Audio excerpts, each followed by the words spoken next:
সংগ্রামী ছাত্র জনতা, আজকের এই উপস্থিতি প্রমাণ করে জুলাই গণ অভ্যুত্থান এখনো চলছে। যারা বাংলাদেশে খুনি গণহত্যাকারী আওয়ামী লীগ এবং শেখ হাসিনাকে পুনর্বাসনের চেষ্টা করছেন, তারা এই গণসমাবেশের দিকে তাকান।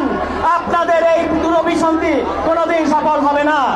বাংলাদেশের রাজপথ, ঢাকার রাজপথ এনসিপির দখলে থাকবে, ছাত্র জনতার দখলে থাকবে। আওয়ামী লীগের কোন পুনর্বাসন বাংলাদেশের জনগণ মেনে নেবে না। শুধু একটাই উপায় আছে বাংলাদেশে আওয়ামী লীগকে আবার ফিরিয়ে আনার, আমাদের লাশের উপর দিয়ে আওয়ামী লীগকে বাংলাদেশে আনতে হবে।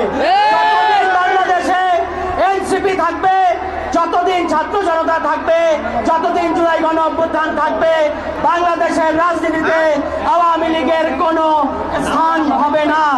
প্রধান উপদেষ্টা ডক্টর ইউনূসকে হুঁশিয়ার করে বলতে চাই, বাংলাদেশের ছাত্র জনতা আপনাকে ক্ষমতায় বসিয়েছে।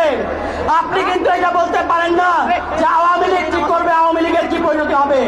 আওয়ামী লীগ ঠিক করবে না আওয়ামী লীগের পরিণতি বাংলাদেশের ছাত্র জনতা, বাংলাদেশের ফ্যাসিবাদ বিরোধী রাজনৈতিক দল ঠিক করবে আওয়ামী লীগের কি পরিণতি হবে। এবং সেই রায় 5 আগস্ট আমরা দিয়ে দিয়েছি। বাংলাদেশে আওয়ামী লীগের আর কোনো রাজনীতি হবে না, দিল্লির কোনো রাজনীতি হবে না, ভারতপন্থী কোনো রাজনীতি হবে না। বাংলাদেশের রাজনীতি হবে বাংলাদেশপন্থী রাজনীতি।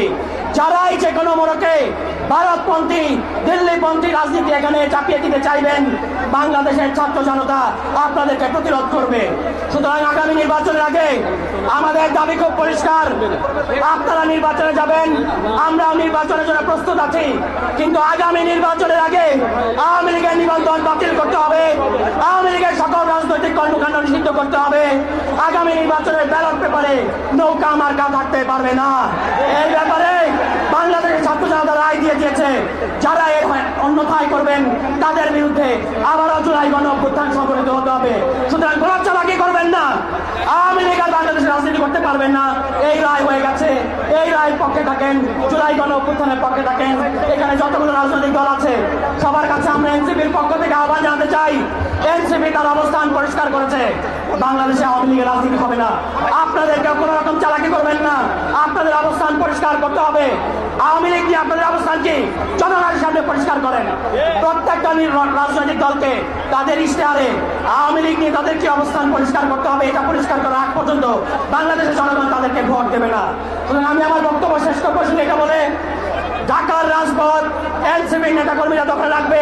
কোন আওয়ামী লীগ, কোন স্বৈরাচার, কোন ফ্যাসিবাদ, কোন চাঁদাবাজ, কোন দখলদার আসে সেটা আমরা দেখে নেব তাদেরকে।